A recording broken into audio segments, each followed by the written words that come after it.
милости, като даруваш на православния български народ победи над враговете и го запазваш с Твоя кръст.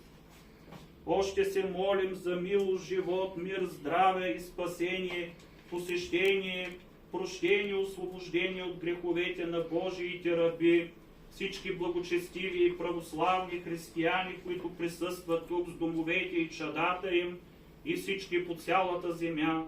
Чуй ни, Боже, Спасителю наш, упование на ония, които живеят по всички краища на земята и които са далече по моретата и във въздуха.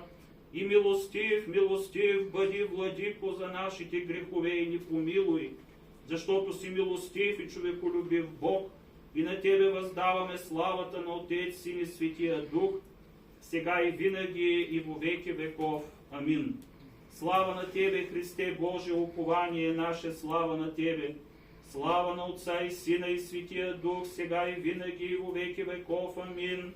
Господи помилуй, Господи помилуй, Господи помилуй. Благослови.